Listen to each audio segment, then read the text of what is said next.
Sana'y utang po tayo ng utang na tayo po lahat ang magbabayad, pati ang ating mga apo at apo sa tuhod, para kaming sirang plaka.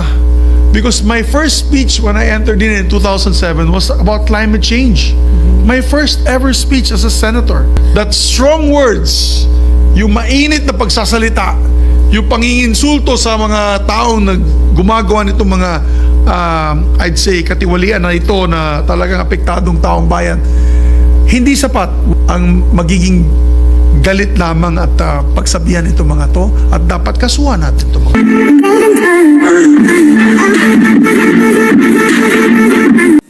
Yes, Mr. President, next to interpolate is Senator Juan Zubiri. I move that he be recognized. Senator Mig Zubiri is recognized. Thank you very much, Mr. President. Mr. President, would the lady senator allow some interpellations, friendly interpellations from a fellow believer in her advocacy? I would be more than happy to answer the interpellations. Thank you. Thank you very much. Mr. President, if I may proceed. Mr. President, I would like to congratulate first the lady senator from Antique, Malabon, and Republic of the Philippines for her steadfast support on all issues regarding climate, particularly climate change. Ever since I've known her as a congressman, and a young congressman then, she was already espousing for the environment. She has not changed her advocacy, even if her advocacy is not sexy during elections and politics. Many politicians, Mr. President, go for the, I'd say, more politically astute politicians would go for the more closer to the stomach issues, which is labor problems, health, of course, livelihoods. But Senator Lauren Legarda, Mr. President, can be considered as our champion against climate change. That's why she's Miss Climate Change. Not because she's moody. She's not moody, but because she believes in it from day one. So I'd like to congratulate the lady senator. But Miss Earth, she's the original Miss Earth. Yeah. Actually, there was once a friend of ours we used to call Madame Earth. Mommy Earth. I forgot when we were fighting for our Solid Waste Management Act. She was your number one supporter, and I forget. Mother Earth. Yeah, she passed away, unfortunately. But going to climate change, Mr. President, I'd like to ask the distinguished lady senator, would you consider that we're supposed to be not just climate change, how would you say, conscious, but we've had so many Congresses that passed, so many administrations that passed. From climate change, I'd say, studies, climate change advocacies, we were moved towards climate change resilient programs and climate change mitigation. Would like to ask now the lady senator, Mr. President, today, in your fourth term as a senator, what grade can you give the government in coming up with projects that are climate change resilient or will help mitigate climate change? What grade can you give the government from a high of 10 to 0? Just like my answer to Senator Lacson in putting percentages, I may not be able to give a percentage or a grade, but I would be honest in saying that we have failed. Yes. Government has failed its people. We have failed. And let me just say why. Because first, we have enacted the laws. So we cannot say that we're ignorant in terms of policies. We have all the laws in air, in water, in land, in climate action, in disaster risk reduction. We have the laws. We cannot say that we don't have the funding resources, because we have. Because we have tried our best to put our funding in those laws and institutions, but we are very poor in terms of implementation, in terms of governance, whether it's in national or in local. And this is exacerbated by the fact that the climate is changing and the natural hazards the storms have become more intense and more frequent. So while the climate has become worse, the natural hazards have become worse, we have not improved. I say this, and I consider myself as part of a government in a way that we have tried to enact the laws, but insofar as its implementation and monitoring and oversight is concerned, I think that we've failed. We've failed our people.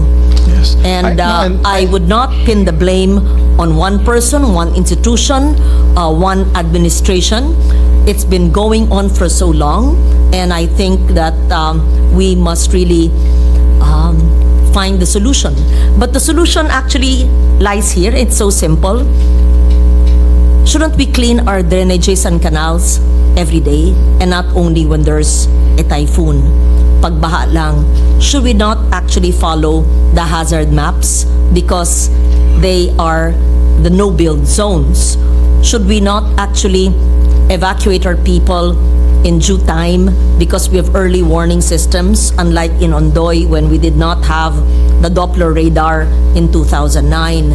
Should we not ensure the structural integrity of our flood mitigation structures, which are needed, which are funded, but sometimes or oftentimes fail in protecting our homes and livelihoods?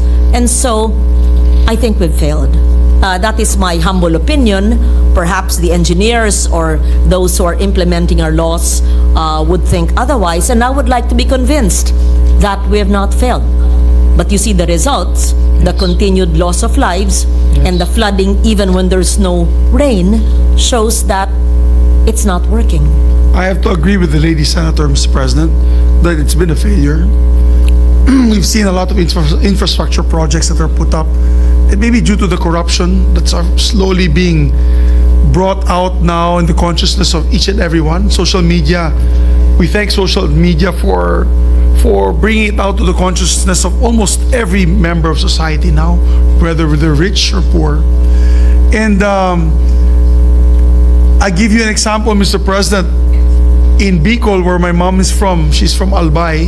When I visited recently, about a few months ago, when there was a typhoon that hit them, and namigay po ako ng tulong sa bayan ng Libon, kung saan po pinanganak ang aking lolo, Dr. Fernandez. At ang banggit sa akin doon ay paulit-ulit po silang humingi ng flood control kasi baha po dyan na projects.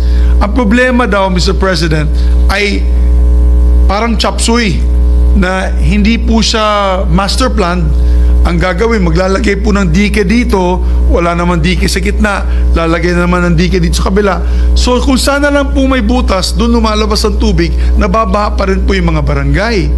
Tapos ang sabi pa nila, Mr. President, yung mga project doon, yung mga dike, pagbagsak, nakita po nila, puro kawayan yung laman. Hindi po kabilya ng bakal. Yan yung riprap na kawayan po, bamboo, ang ginagamit po nila as the base, as I'd say the frame, base frame, which should be, of course, all steel. So, would you say that in a way we have failed in our climate resilience, in our climate mitigation projects, due to the fact that there's been widespread corruption on these infrastructure projects? Yes, the failure of oversight, the lack of structural integrity, the collapse, figuratively and literally speaking, of infrastructure because it's substandard, because of corruption. These are major and main causes of the loss of lives and livelihood. As I said, we could have avoided the loss of lives because we have the laws and we have the institutions if only we implemented the laws properly. Yes, Mr. President. And imagine we spent so much money, hundreds of billions of pesos on particular infrastructure projects, Mr. President, na hindi naman gumagana. Like, for example, grabe pong ulan dun sa mountain areas of the Cordilleras. And most recently, we saw a video and pictures of the landslides that now have destroyed Cannon Road. Yes. A very large portion of Cannon Road is unpassable now. due to the high level of rainfall. But the sad part about it, Mr. President, is if you look at the designs of the landslide mitigation facilities that they used, which is more commonly known as rock netting rock. Sasabi ko, rock netting rock. Kasi yan ang hilig po ng mga politiko, maglagay ng rock netting. Isang maliit lang na ulan, or mabilis lang po na ulan ay nagigiba na. At may sinabi pa nga si Senator Ping Lacson sa akin na yung isang project na rock netting ginamit fish net. Hindi na po yung bakal na wire netting. So fish net na po. So I agree with your observation, together with my observation, that due to rapid or the increased corruption or the how do you say, kapalmuka na korupsyon ng ating ibang mga kababayan, ay natetengga itong mga projects na sisira at ultimately ang taong bayan ang kawawa. At sana naman po, Mr. President, don't you think, Mr. President, to the good sponsor, na hindi lamang pong insulto na nakakahiya kayo ang itapon natin sa kanila, kundi dapat siguro kasuhan na sila para sa ganun ay hindi na po ito mangyayari muli. Would the lady sponsor agree with me on that observation? That strong words, yung mainit na pagsasalita, yung panginginsulto sa mga taong gumagawa nitong mga I'd say katiwalian na ito na talagang apektadong taong bayan, hindi sapat. Would the good sponsor agree with me na hindi sapat ang magiging galit lamang at pagsabihan itong mga to, at dapat kasuhan natin itong mga to? Mr. President, I agree with you. In fact, in my statement earlier, I mentioned about accountability. There must be accountability in the process. And I think I also mentioned it earlier in my speech in Filipino na hindi na sapat na hulaan lang natin, pero kailangan may managot. Yes. And that translates to accountability. So this is a big part of your. On your speech, it encompasses many topics like climate finance, climate change resilience and mitigation, etc., etc. And we cannot move forward as a nation, which is the number one most affected by climate change, if we do not clean up our acts, Mr. President. Because if we do not clean up our acts, para kaming sirang plaka. Because my first speech when I entered in 2007 was about climate change. My first ever speech as a senator. I was in that podium, pinag-usapan po namin pag-iiba po ng klima and what it can cost to our country as a climate change, one of the vulnerable countries for climate change, and even raise steps that we can do. For example, climate resilient classrooms. And ngayon po, Mr. President, yung isang classroom, and I'd like to quote, wala lang po Senator Bam, he's in his office, but Senator Bam and I were complaining that yung classroom building, one single detached classroom building, is 5 million pesos na po. But if it is built by a foundation, like the Philippine Chinese Chamber of Commerce, it's half. If you donate it and you pay for it, 2.5 million, makatayo ka na ng solid classroom.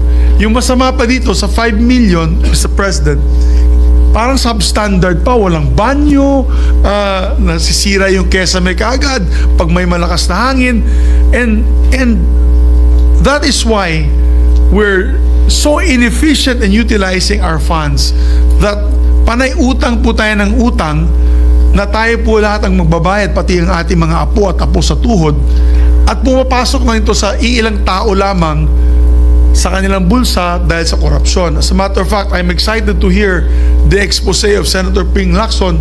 He said there's more than 67 contractor members of Congress. Dapat yan, ipalabas po natin, Mr. President, we support him. We support him and the others who will come out with this list, because it is a blatant abuse of authority and a blatant how do you say, yung tumayo kasi si Senator Ping, kaya na-distract. Pero yung shameless ba? Very, very shameless. But I yield first to Senator. With the permission of Senator Legarda and Senator Zubiri. Yes, with the permission of the two Senators. Wala po akong list ng congressmen na contractors. Meron lang akong numero. Kasi nanggaling din sa congressman yung 67 and counting. But I didn't ask for a list, so I don't have a list. I just want it clarified, Mr. President. Okay. Thank you, Senator Lacson. We stand corrected, Mr. President. He has a number. Yeah, he has a number. And I think I would suggest to Senator Lacson, to my dear colleague in the minority, that when the hearings come about, maybe you can ask who are these people who win these contracts.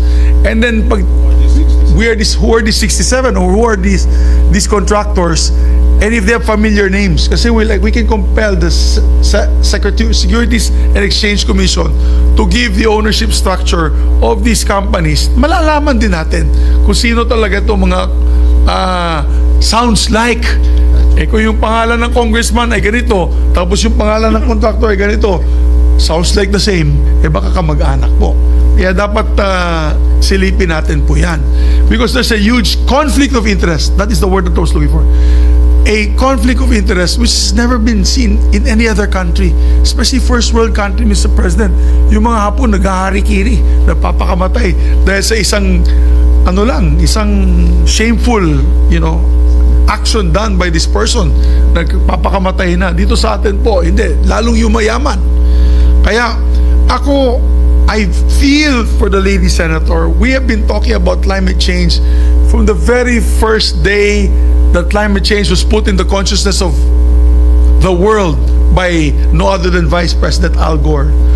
But paulit-ulit po ang plaka. Ika nga, tayo po'y paulit-ulit po nagsisigaw. Naggumawa na tayo ng hakbang. Pero lahat ng hakbang na ginagawa po natin, Mr. President, ay palpak.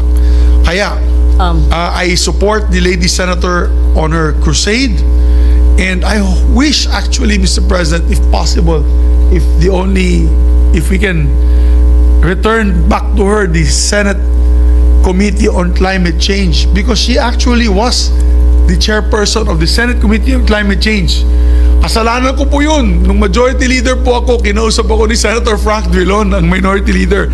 And he said, Migs, kung gagawa ka ng bagong committee, dapat mag-collapse ka ng iba. We have to rationalize our committees. Natatawa ang ating majority leader. That was the time when Senator Soto was still our Senate President. So I apologize to the lady senator that now she's back in the Senate. We no longer have the Climate Change Committee. That was really her baby.